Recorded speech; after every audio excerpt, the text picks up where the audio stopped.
Kalau namanya masyarakat melakukan pembunuhan, ada nyawa yang hilang, itu pasti bisa dicari. Tapi kalau sana yang melakukan itu yang punya jabatan, yang melakukan itu yang punya wewenang, yang punya kekuasaan, itu nanti jadinya lain cerita. Kenapa? Karena dia yang mengontrol gitu loh, maksudnya. Dia yang punya gawe, dia yang punya wewenang. Makanya dari dulu itu berkaitan dengan sistem itu, orang-orang zaman dulu punya pertanyaan, punya frase pertanyaan, quis custodiet ipsus custodis. Itu kalau nggak salah bahasa Latin ya. Jadi quis custodiet ipsus custodis, who watch the watchers? Siapa yang mengawasi sang pengawas?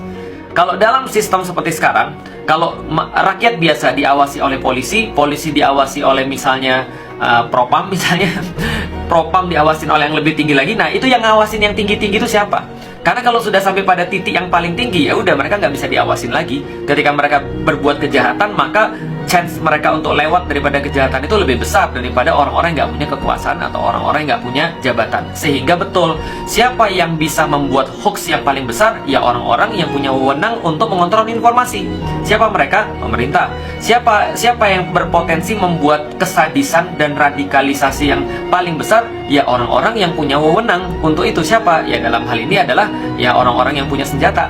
Itu kan ya, orang-orang yang punya wewenang, Polri misalnya atau TNI misalnya, mereka bisa saja melakukan apapun. Mereka bisa aja ternyata kalau kasus kemarin ini nggak dibuka, ternyata kan lewat. Kita nggak tahu berapa kasus-kasus kayak gini yang lewat. KM50 misalnya, siapa tahu, kita nggak tahu. Ya itu misalnya aja.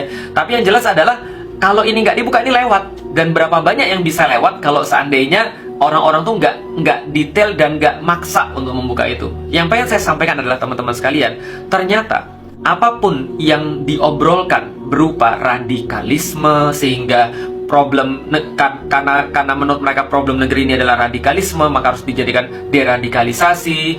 Problem negeri ini yang paling besar adalah intoleransi, maka harus dibuat kebebasan untuk berpendapat. Problem negeri ini yang paling besar adalah hate speech, adalah orang-orang mabuk agama, Islam garis keras, sehingga perlu dibuat Islam moderat, perlu dibuat moderasi Islam, ataupun perlu dibuat pluralisme dan segala macam. Ini semua adalah kata-kata bohong yang digunakan untuk menutupi kejahatan-kejahatan yang mereka sembunyikan.